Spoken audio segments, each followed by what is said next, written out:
السلام عليكم ورحمة الله وبركاته. مع حضراتكم يسري، والنهارده حلقة جديدة هنتكلم فيها عن مشاريع السوبر ايلون العبقري ايلون ماسك، السي او لشركة تسلا واغنى رجال هذا الكوكب، اللي بالمناسبة حابب اقول له ان انا بيج فان من زمان. يعني الفيديو مشوق جدا، من غير رغي كتير يلا بينا نخش على التفاصيل. ايلون ماسك من مواليد بريتوريا جنوب افريقيا سنة 1971، كان معروف عنه في ثورة ونزاله حب القراية. بعد كده انتقل للعيش في امريكا، ومن هنا بدأت قصته مع العبقرية. في اخر العشرينات باع شركته اللي كان اسمها زد 2 لقسم من شركه كومباك كمبيوترز علشان يبقى مالتي مليونير، وهو في اواخر العشرينات. بعد كده سنه 1999 انشا موقع اكس.كوم، واللي اتحول بعد كده لموقع الدفع الشهير اللي تقريبا كلنا بنستخدمه دلوقتي، موقع باي بال. وانشا شركه الفضاء الشهيره سبيس اكس سنه 2002، وبعد كده شركه العربيات اللي انا شخصيا واحد من اكبر المعجبين بيها، يعني شركه تسلا سنه 2003.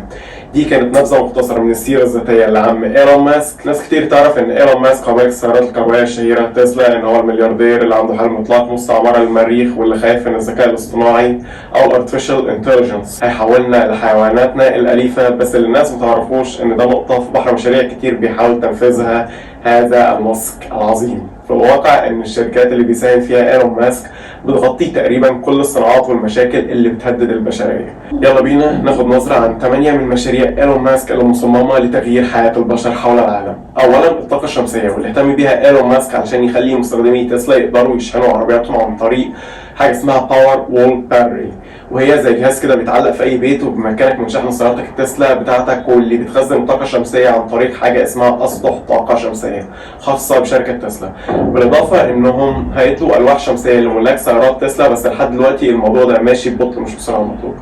وده اللي دخلنا على المشروع الثاني اللي ابتدى عام 2003، وهو شركه السيارات الشهيره جدا تسلا، واللي مش بس بتستخدم طاقه نظيفه، لا وكمان فيها خاصيه القياده الذاتيه.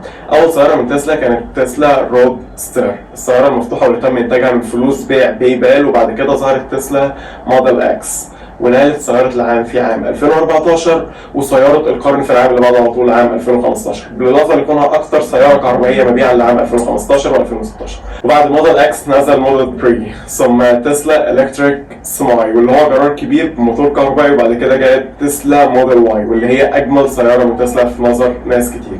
بعد موديل واي جاء السايبر تراك، وبغض النظر عن التريقة عن التصميم، إلا إن السايبر تراك هينزل بنفس التصميم اللي شفناه، وجسم التراك مصنوع من حديد صلب، واللي بيتم استخدامه ايضا في صواريخ شركه الفضاء سبيس اكس. وايلون ماسك اكد ان المواد اللي التراك مصنوع منها تستحمل ضربات مطرقه ثقيله او ضربات ناريه، يعني التراك ده هيبقى امان جدا، وبرضه هيعدي في التضاريس الصعبه. والماده المصنوع منها بتمكنه من الطفو في حاله الغرق لا قدر الله. يعني تسلا اعلنت انه جالها اكثر من نص مليون طلب شراء على السايبر تراك، واللي هيتم انتاجه ب3 نسخ مختلفه، نسخه فيها محرك واحد، ونسخه ب2 محرك، واعلى نسخه فيهم هي نسخه ال3 محرك. سعرها هتتراوح ما بين 40 ل 80 الف دولار، واحتياطي الطاقه هيبقى من 400 ل 800 كيلو متر، والسرعه بتتراوح ما بين 177 ل 210 كيلو متر. العربيات دي بيسموا بالعربيات الذكيه، واللي معناه ان العربيه بتستقبل وبتنقل اطنان من الداتا في وقت قصير جدا، من عربيه لعربيه ثانيه محيطه بيها، او من العربيه للشركه الام تسلا نفسها. وعلشان ده يتم بشكل سلس لازم سرعات عاليه من الانترنت، وده اللي بياخدنا لمشروع ايلون ماسك الثالث، وهو انترنت الفضاء، واللي اتكلمنا عنه بالتفاصيل في فيديو انترنت الفضاء، واللي ما شفتوش هتلاقي الرابط بتاعه غالبا هنا، ويا ريت ترجعوا له. بس باختصار هو عباره عن اطلاق اعداد كبيره من الاقمار الصناعيه في مدارات قريبه من الارض لتوفير الانترنت بسرعات عاليه جدا وفي كل مكان. الفكره دي كانت موجوده من التسعينات، بس كان تطبيقها صعب بسبب التكلفه العاليه لارسال قمر صناعي واحد للفضاء، واللي اتغلب عليها ايلون ماسك وشركته سبيس اكس باختراعهم تقنيه الفيرتيكال لاندنج، او بمعنى الهبوط العمودي، واللي قللت من سعر التكلفه لانها مكنت من اعاده استخدام نفس الصاروخ لاكثر عدد ممكن بدون حاجه لانشاء صاروخ جدا، وده مكلف جدا. وده هياخدنا المشروع الرابع اللي هو الهايبر لوب، واللي هو عباره عن قطار سريع بيحلق في انابيب عن طريق كبسولات مغناطيسيه فائقه سرعه بتزيد عن 1000 كيلو متر في الساعه. ونظريا القطر ده بيسافر من لوس انجلوس لسان فرانسيسكو في 45 دقيقه بس، والمسافه دي بتتقطع في حوالي 6 ساعات بالعربيه، والطياره بتقطعها في ساعه و20 دقيقه. وعلشان ناخد فكره عن حجم السرعه بالتطبيق على مصر، المسافه بين القاهره واسوان حوالي 868 كيلو متر، وده معناه ان الهايبرلوب هيقطع المسافه دي في حوالي من 40 ل 45 دقيقه بس، في حين بالقطر العادي بتوصل ل 10 ساعات او اكتر. التقنيه دي هتغير كتير في حياه البشر، هتقلل الازدحام المروري وهتخلي فكره انك تبقى ساكن في مدينه وشغال في مدينه تانية امر عادي جدا.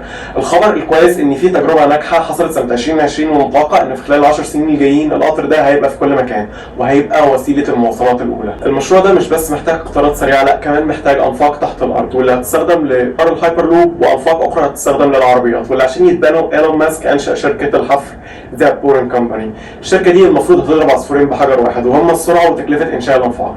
دلوقتي تكلفه انشاء الانفاق بتتكلف حوالي مليار دولار لكل كيلو ونص، واللي ايلون ماسك بيخطط انه يقللهم ل 100 مليون دولار لكل كيلو ونص. وعشان يعمل ده هيقلل قطر دائره النفق، وده هيقلل المساحه 4 مرات مقارنه بنفق السيارات العادي. وبما ان مساحه النفق هتقل، العربيات هتنزلق على قضبان حديد زي الشكل اللي قدام حضراتكم ده منعا لاي حوادث. ومن المشروع ده هندخل على شركه فضاء سبيس اكس، وعندها هدف وهو عمل رحلات ترفيه للبشر الى الفضاء باسعار معقوله. مش بس انه يبني محطه فضاء على القمر، لا هو بيخطط لابعد من كده بكتير. بيخطط انه يستعمر المريخ. ومن مقولات ايلون ماسك انه لو الجنس البشري ما اتعلمش انه يعيش على كواكب غير الارض الكل هيموت مع اول كارثه عالميه او من الازدحام السكاني. بس لو اخترعنا تقنيات فضائيه متقدمه بشكل كافي، احنا مش بس هننجو، لا وكمان هنستوطن كواكب اخرى. والخطه هي نقل مليون شخص للعيش في المريخ، وشركه سبيس اكس ماشيه تدريجيا ناحيه الهدف ده. بمعنى انهم طوروا تقنيه الهبوط العمودي، واللي خلت اطلاق الصواريخ ارخص حاجه ممكنه بسبب اعاده استخدام اكبر عدد من الصواريخ زي ما ذكرنا في بدايه الفيديو. والحاجه الثانيه عملوا تطوير في المحركات المستخدمه في الصواريخ بتاعتهم، بحيث انها تستخدم الوقود المصنوع على كواكب اخرى زي الميثل او اكس، وهو مزيج من الميثان والاكسجين. ولإنتاج الميثان الشركه هتاخد CO2 من الغلاف الجوي للمريخ وهتستخرج المياه من سطح المريخ، وده هيخلي فيه قدره لاعاده تزويد الصواريخ بالوقود على الكوكب الاحمر. المشروع السابع وهو الارتفيشال انتليجنس او الذكاء الاصطناعي. ايلون ماسك بيعتقد ان حاجات قليله جدا بتهددنا كجنس بشري اكتر من الذكاء الاصطناعي.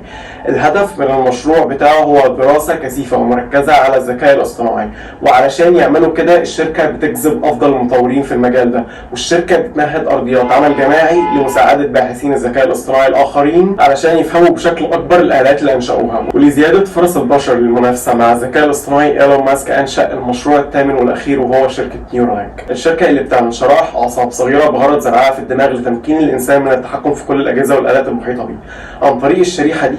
ودي المفروض هتزود من قدرات البشر، وبشكل رئيسي هتساعد المرضى بالجلطات الدماغيه والسرطان والانتكاسات العصبيه واصابات العمود الفقري ومشاكل صحيه تانية. عافانا وعافاكم الله. شركه نيورالينك طورت اول جيل من الشرائح اللي هتتزرع في المخ عن طريق اجهزه دقيقه جدا بتستخدم اشعه الليزر. تم تجربتها على الفئران ومتوقع انها هتتجرب قريب على البشر. بس دي كانت كل حاجه معانا في الفيديو ده. اتمنى ان المحتوى يكون عجب حضراتكم، ويا ريت ما تنسوش تدعمونا بالضغط على اللايك وتعملوا شير للفيديو.